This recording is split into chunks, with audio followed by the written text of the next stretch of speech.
الحمد للہ وکفی والصلاة والسلام علی عباده الذین اصطفی خصوصاً علی افضلہم وخاتم النبیین محمد الامین وعلی آلہ وصحبہ اجمعین اما بعد فقد قال اللہ تبارک وتعالی کما ورد فی سورة الزخرف اعوذ باللہ من الشیطان الرجیم بسم اللہ الرحمن الرحیم حامیم والکتاب المبین انا جعلناہ قرآنا عربیا لعلکم تعقلون وَإِنَّهُ فِي أُمِّ الْكِتَابِ لَدَيْنَا لَعَلِيٌّ حَكِيمٌ وقال تبارک وتعالی کما ورد فی سورة الواقعہ فلا اقسم بمواقع النجوم وإنه لقسم لو تعلمون عظیم انه لقرآن کریم فی کتاب مکنون لا يمسه الا المطهرون تنزيل من رب العالمين وقال عز وجل كما ورد في آخر سورة الفجر بل هو قرآن مجيد في لوح محفوظ صدق الله العظيم رب اشرح لي صدري ويسر لي امري واحلل عقدة من لساني يفقهوا قولي اللهم ربنا الهمنا رشدنا واعذنا من شرور انفسنا اللهم ارنا الحق حقا وارزقنا اتباعه وارنا الباطل باطلا وارزقنا اجتنابه اللهم ارحمنا بالقرآن العظيم واجعله لنا اماما ونورا وهدى ورحمة اللهم ذكرنا منه ما نسينا وعلمنا منه ما جهلنا وارزقنا تلاوته آناء الليل وآناء النهار واجعله لنا حجة يا رب العالمين آمین۔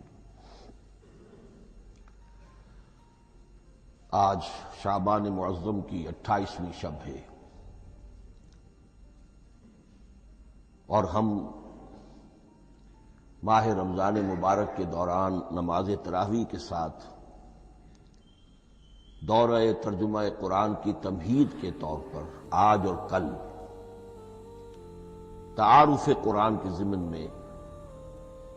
بعض چیزوں پر غور کریں گے تاکہ اثناء دورہ ترجمہ قرآن یہ چیزیں آپ کے ذہن میں ایک پس منظر کے طور پر موجود رہیں۔ رمضان مبارک میں نماز تراویح کے ساتھ دورہ ترجمہ قرآن کا جو سلسلہ ہم نے شروع کیا اب اسے 15 برس سے زائد ہو چکے ہیں۔ الحمدللہ کہ اس کا چرچا اب وسیع و عریض پیمانے پر ہو چکا ہے، نہ صرف اندرون ملک بیرون ملک بھی۔ اس دوران میں خود میں نے جہاں تک مجھے یاد پڑتا ہے کم سے کم 6 مرتبہ دورہ ترجمہ قرآن کی تکمیل کی سعادت حاصل کی ہے۔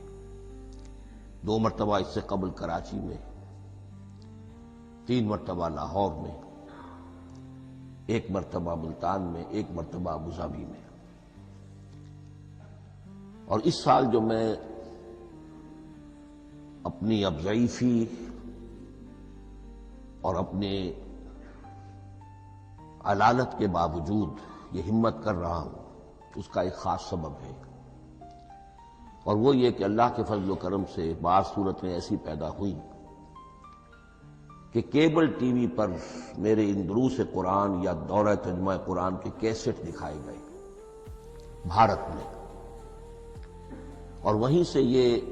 درخواست بھی موصول ہوئی کہ ہم چاہتے ہیں کہ اسے سیٹلائٹ پر ٹیلی کاسٹ کرائیں، لیکن اس کے لیے اس کی جو ریکارڈنگ ہے اس کا معیار بہتر ہونا چاہیے۔ تو اس ضرورت کو پورا کرنے کے لیے میں یہ ہمت کر رہا ہوں، اگرچہ اب جو بھی عمر کی سطح ہے وَمَن نُعَمِّرْهُ نُنَكِّسُ فِي الْخَلْقِ، میری یادداشت بھی اتنی شارپ نہیں رہی ہے جتنے پہلی تھی، استحضار جو کراس ریفرنسز کا ہے وہ بھی اب اتنا نہیں ہے جتنا کہ پہلے تھا، اور کبھی کبھی میری زبان لڑکھڑاتی بھی ہے۔ ان تمام معذوریوں کے باوجود اس ایک اہم ضرورت کے تحت میں نے یہ ارادہ کیا۔ میں خود بھی اللہ سے دعا کرتا ہوں، آپ بھی اللہ سے دعا فرمائیں کہ اس ارادے کی تکمیل ہو جائے اور اس سلسلے کو اللہ تعالیٰ اپنے کلام پاک کے پیغام اور علم اور حکمت کی ایک بڑے پیمانے پر پورے عالم انسانیت میں پھیلانے کا ذریعہ بنا دے۔ تعارف قرآن کے ضمن میں سب سے پہلی بات جو سمجھنے کی ہے وہ یہ کہ قرآن مجید کے بارے میں ہمارا اجمالی عقیدہ کیا ہے۔ یہ 3 جملوں پر مشتمل ہو سکتا ہے۔ ہمارے نزدیک قرآن اللہ کا کلام ہے جو محمد الرسول اللہ صلی اللہ علیہ وسلم پر نازل ہوا، اور تیسرے یہ کہ یہ مکمل محفوظ شکل میں موجود ہے بنوعاً، اس میں نہ کوئی تحریف ہوئی ہے نہ کوئی تبدیلی ہوئی ہے۔ یہ کم سے کم 3 اجزاء ہیں ہمارے عقیدے کے قرآن مجید کے بارے میں۔ لیکن اب اس کی کچھ علمی توضیحات۔ سب سے پہلے یہ کہ کلام ہونا، اس کا اللہ کا کلام ہونا، اس لیے کہ آپ کے علم میں ہے یہ تورات جو حضرت موسیٰ علیہ السلام کو دی گئی تھی وہ لکھی ہوئی شکل میں پتھر کی تختیوں پر لکھی ہوئی صورت میں دی گئی تھی، اور قرآن مجید کی تنزیل جو محمد رسول اللہ صلی اللہ علیہ وسلم پر ہوئی ہے وہ ایک مختلف صورت میں ہوئی ہے۔ اس کو قرآن مجید خود اللہ کا کلام قرار دیتا ہے۔ چنانچہ سورہ توبہ کی آیت ہے، آیت نمبر 6، وَإِنْ أَحَدٌ مِّنَ الْمُشْرِكِينَ اسْتَجَارَكَ فَأَجِرْهُ حَتَّى يَسْمَعَ كَلَامَ اللَّهِ ثُمَّ أَبْلِغْهُ مَأْمَنَهُ۔ جب ہجرت کے 9ویں سال آخری وارننگ دی گئی تھی مشرکین عرب کو کہ اب صرف تمہیں چند مہینے کی مہلت دی جا رہی ہے، اس دوران میں آخری فیصلہ کر لو اسلام قبول کرنا ہے یا نہیں، اس لیے کہ اس کے بعد مشرکین عرب کے لیے کوئی رعایت نہیں ہوگی، جو لوگ اسلام قبول نہیں کریں گے انہیں تہہ تیغ کر دیا جائے گا۔